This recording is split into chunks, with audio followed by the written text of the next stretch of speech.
అందరికీ నమస్కారం. ఈ వీడియో నచ్చితే వినండి, నచ్చకపోతే స్కిప్ చేసి పడేది పర్వాలేదు. డిప్రెషన్ మనం నిన్న చెప్పుకున్నాం డిప్రెషన్ అని.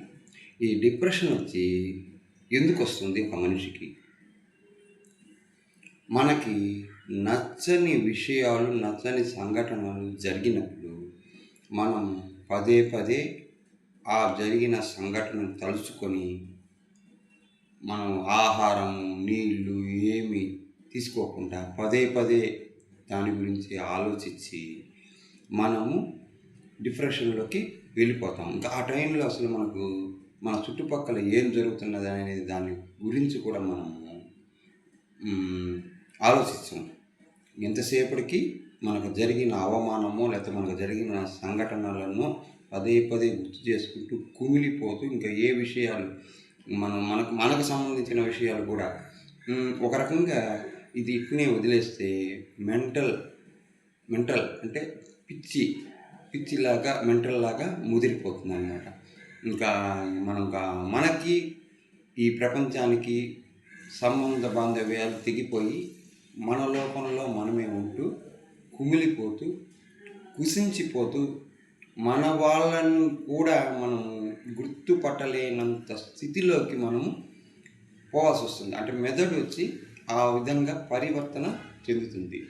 మరి అటువంటి డిప్రెషన్ మనకి రాకుండా ఉండాలంటే మనం ఏం చేయాలి?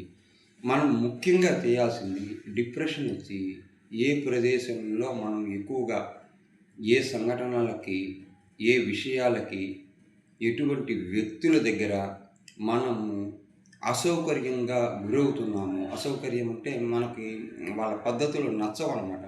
మనకు వాళ్ళ పద్ధతులు నచ్చనప్పుడు మనం బలవంతంగా అక్కడ ఉండాల్సి వచ్చినప్పుడు పదే పదే వాళ్ళు అనే మాటలను మనల్ని సూదుల్లాగా గుచ్చుతూ ఉంటాయి.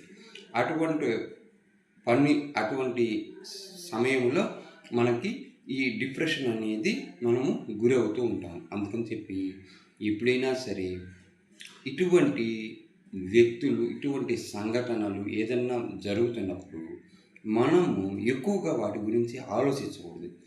మనం ఆలోచించాల్సిందల్లా మనం ఏం చేయాలి, మనం ఎట్లా ముందుకు పోవాలి, మనం ఎట్లా ఆరోగ్యంగా ఉండాలి, మనకు సంబంధించిన విషయాల గురించి మనం ఎక్కువగా ఆలోచించాలి తప్పితే వేరే ఏ ఇతర విషయాల గురించి మనం ఎక్కువగా మన మైండ్కి వచ్చి టెన్షన్ ఇవ్వకూడదు. వాటి వలన మనకి ఒక 10 పైసలు, 10 రూపాయలు ఏం ఉపయోగం ఉండదు.